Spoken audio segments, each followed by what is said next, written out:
प्रभु यीशु मसीह के मीठे और मधुर नाम पे आप सभी को स्वागत है।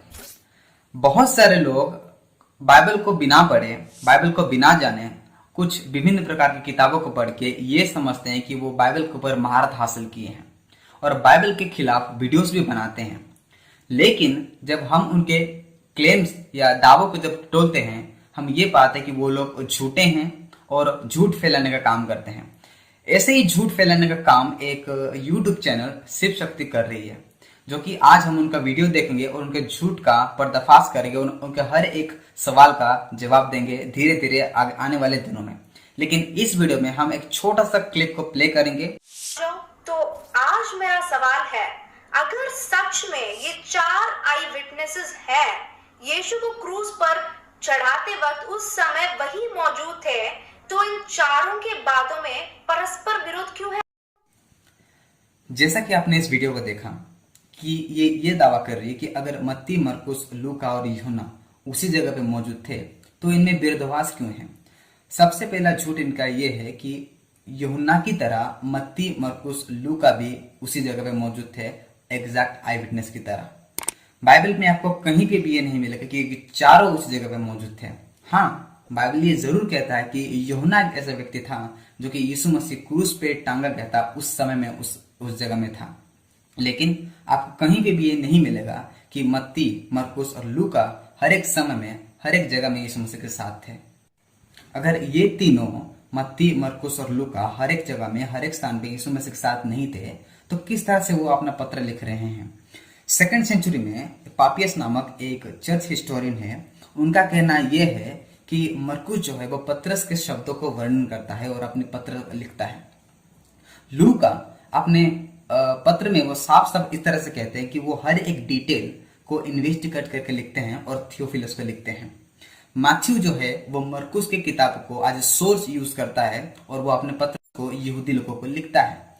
लेकिन जब यूहन्ना के बारे में हम जब बात करते हैं, यूहन्ना ऐसा कहा जाता है और ऐसा माना जाता है स्कॉलर्स के द्वारा, जैसे कि क्रेग ब्लूमबर्ग एक न्यू टेस्टामेंट स्कॉलर है। उनका ये मानना है कि यूहन्ना को अच्छी तरह से पता था कि पहले 3 सुसमाचार लिखा हो चुका है, मत्ती, मरकुस और लूका। तो वो एक अलग ही पर्सपेक्टिव से लिखते हैं, उन चीजों को रिपीट ना करते हुए। और वो ये भी कह रही है कि इनमें कॉन्ट्राडिक्शंस है। तो क्या इसमें सच में कॉन्ट्राडिक्शन है? सबसे पहले हमें समझना होगा कि कॉन्ट्राडिक्शन का जो एक्चुअल डेफिनेशन है वो क्या है।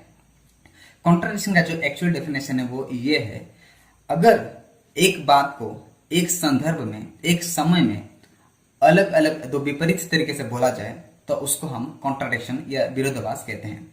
जैसे कि 2 + 2 = 4, 2 + 2 = 5। इनमें से ये दो शायद गलत हो सकते हैं, ये एक ही कोई सही हो सकता है। दोनों एक समय में, एक ही संदर्भ में, एक ही समय में सही नहीं हो सकते। उसी तरह बाइबल में आपको कहीं पे भी ऐसा चीज देखने को मिलेगा, जैसे कि एक समय में ये लिखा है कि यीशु मसीह ये कह रहे हैं कि मुझे पकड़ाया जाएगा, मुझे मारा जाएगा। उसके बाद वो ये कह रहे हैं कि मुझे पकड़ाया नहीं जाएगा और मुझे मारा नहीं जाएगा। अगर इस तरह की चीजें आपको देखने मिलता तो आप कह सकते कि हाँ, इसमें विरोधाभास या कॉन्ट्राडिक्शन है। लेकिन ऐसा कहीं पे भी आपको देखने नहीं मिलेगा। तो ये कॉमन सेंस भी है कि अगर कोर्ट ऑफ लॉ में या न्यायालय में 4 व्यक्ति अगर वो गवाही दे और 4 एकदम सही word to word, thought to thought अगर वो गवाही दे, तो ऑब्वियसली हम उसको गलत कहेंगे। क्यों? क्योंकि हम ये मानेंगे कि वो एक दूसरे से बात किए हैं। लेकिन अगर वो एक ही बात को अलग अलग तरीके से बोल दें तो हम ये कह सकते कि हो सकता है कि वो सही बोल रहे हैं। उसी तरह मत्ती, मरकुस, लूका और यूहन्ना में एक ही घटना को अलग अलग तरीके से डिस्क्राइब किया है, वर्णन किया है।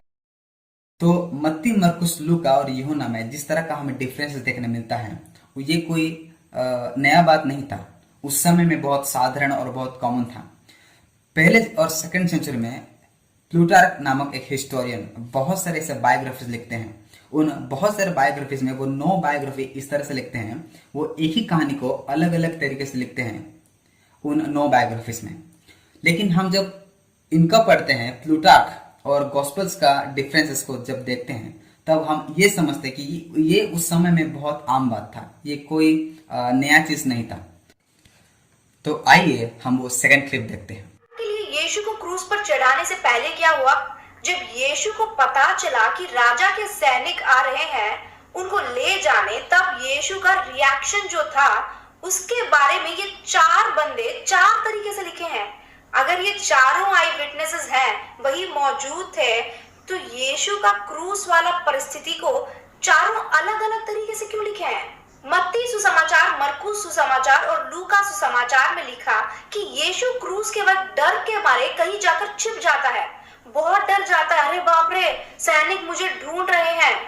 तब सैनिक यहूदा, जो यीशु का 12 शिष्यों में से एक माना जाता है, उसका सहायता लेके यीशु को पकड़ते हैं, उसे घसीटते हुए क्रूस पर चढ़ाने ले जाते हैं। इन तीनों सुसमाचारों में लिखा है सैनिक यीशु को पकड़ने से पहले यीशु भगवान के नाम लेकर बहुत गंदी तरह से डर के मारे रोया था, है कि यीशु बिना डरे उन सैनिकों के सामने जाकर बस्ती में सवाल किया था। बाकी तीनों सुसमाचारों में लिखा कि यीशु क्रूस से बचने के लिए छिप गया था, यहूदा के द्वारा पकड़े जाने पर कूट कूट कर रोया था। पर जैसे ही यूहान सुसमाचार में आ गए तो उसमें कहा यीशु खुद सैनिक के सामने गया और कहा अगर दम है तो मुझे ले जाओ। सेकंड क्लिप में वो ये कहते हैं कि यीशु मसीह मत्ती, मरकुस और लूका में बहुत डर जाते हैं और बहुत बुरी तरीके से रोते हैं, लेकिन यूहन्ना में ऐसा नहीं होता। यूहन्ना में यीशु मसीह सामने जाके सवाल पूछते हैं और कहते हैं कि दम है तो मुझे पकड़ो। और ये गलती कर रही है इस वीडियो में। ये सबसे पहले कोई भी रेफरेंस नहीं दे रही है अपने ऑडियंस को, अपनी खुद के ऑडियंस को, और उनके खुद के ऑडियंस जो है ये सोचना चाहिए कि ये क्यों कोई रेफरेंस नहीं दे रही है, कैसे आप इवैल्यूएट करोगे। तो और इनके ऑडियंस ये माइंडसेट से बैठे कि ये जो भी बोलेंगी सच ही बोलेंगे और हम उसको मानेंगे। ये कोई भी रेफरेंस नहीं दे रहे, लेकिन हम आपको रेफरेंस देते हैं और ये साबित करेंगे कि क्या यूहन्ना सुसमाचार में यीशु मसीह रोए नहीं थे, यीशु मसीह दुख प्रकाश नहीं किए थे। सबसे पहले देखेंगे हम मत्ती लिखित सुसमाचार उसका 26 और उसका 38 में। ये इस तरह से कहते हैं यीशु मसीह, तब उसने उनसे कहा मेरे जी बहुत उदास है। मरकुस लिखित सुसमाचार उसका 14 और उसका 34 में इस तरह से लिखा है, और उनसे कहा मेरा मन बहुत ही उदास है, यहां तक कि मैं मरने पर हूं। लूका लिखित सुसमाचार 22 में, और वो अत्यंत संकट में व्याकुल होकर और भी हृदय वेदना से प्रार्थना करने लगा। और ये चीज हमें यूहन्ना में भी देखने मिलता है, यूहन्ना उसका 13 उसका 14। ये बातें कहकर यीशु आत्मा में व्याकुल हुआ। इस जगह में यीशु मसीह का रिएक्शन चेंज नहीं हुआ जिस तरह से ये बता रही है। इस जगह में यीशु मसीह रोए, दुख प्रकाश किए यूहन्ना लिखित सुसमाचार में। और ये क्या कह रही है, यीशु मसीह ये सामने जाके कह रहे हैं कि दम है तो मुझे पकड़ो, जबकि ऐसा कोई भी रेफरेंस या ऐसा कोई भी वचन आपको बाइबल में नहीं मिलेगा। ये किस तरह का शब्द है? अगर आप दिखा सकते हैं तो दिखाइए। सबसे पहले अपने खुद के ऑडियंस को दिखाइए ताकि उन्हें भी लगे कि आप सच बोल रहे हैं। तो ये दूसरा झूठ उनका। तो उसमें कहा यीशु खुद सैनिक के सामने गया और कहा अगर दम है तो मुझे ले जाओ। उसमें सैनिक यहूदा का सहायता लेना ये सब नहीं था। ये इस तीसरे क्लिप में ये कह रही है कि अगर मत्ती, मरकुस, लूका ये दिखा रहे हैं कि यीशु मसीह को यहूदा के सहायता से पकड़ा गया, लेकिन यूहन्ना में यीशु मसीह अपने आप को सौंपते हैं, तो ये विरोधाभास हो सकता है, यह विरोधाभास है। लेकिन ऐसा बिल्कुल नहीं है। यूहन्ना में भी अगर आप पढ़ोगे तो यहूदा के सहायता से ही यीशु मसीह को पकड़ा जा रहा है। अगर आप यूहन्ना उसका 18 उसका 2 पढ़ोगे तो ये इस तरह से लिखा है, और उसको पकड़वाने वाला यहूदा भी उस जगह को जानता था। यूहन्ना इस जगह में अच्छी तरह से जानते हैं कि यीशु मसीह को पकड़वाने वाला कौन था, इसलिए वो साफ साफ लिख रहे हैं, और उसको पकड़वाने वाला यहूदा भी उस जगह को जानता था। इस जगह में जैसे कि मैंने कहा, यूहन्ना जो लिखता है बहुत सारे डिटेल्स को जानता है और उस चीज को रिपीट ना करते हुए एक अलग ही पर्सपेक्टिव से लिखता है। तो ये कहना कि इस जगह में विरोधाभास है, ये मूर्खता है। तो सवाल ये उठता है, क्या मत्ती, मरकुस, लूका में यीशु जबरदस्ती पकड़ाया गया और यूहन्ना में वो खुद अपने आप को सौंपता है? लेकिन ऐसा बिल्कुल नहीं है। मत्ती, मरकुस, लूका में भी यीशु मसीह बहुत सारे समय में ऐसा भविष्यवाणी की है कि उनको पकड़ाया जाएगा और वो उनको मार दिया डाला जाएगा। जैसे कि मत्ती 16 और उसका 21। उस समय से यीशु अपने चेलों को बताने लगा कि मुझे अवश्य है कि यरूशलेम को जाऊं और महायाजनों और शास्त्रियों के हाथों से बहुत दुख उठाऊं और मार डाला जाऊं। और इस तरह का रेफरेंस आपको मरकुस लिखित सुसमाचार उसका 8 और उसका 31 और 32 में देखने मिलेगा। लूका लिखित सुसमाचार उसका 9 उसका 21 से 22 में देखने मिलेगा। और जैसे कि मैंने कहा यूहन्ना उसका 18 में। तो और एक झूठ है कि यूहन्ना में यीशु मसीह को ये नहीं दिखाया गया कि किस तरह से पकड़ाया गया इस यहूदा की सहायता से। चलिए हम कुछ समय के लिए ये मान लेते हैं कि बाइबल में एक्चुअल में विरोधाभास है, लेकिन सोचने की बात यह है कि क्यों वो एक दूसरे के साथ कॉन्ट्राडिक्टरी है। क्यों?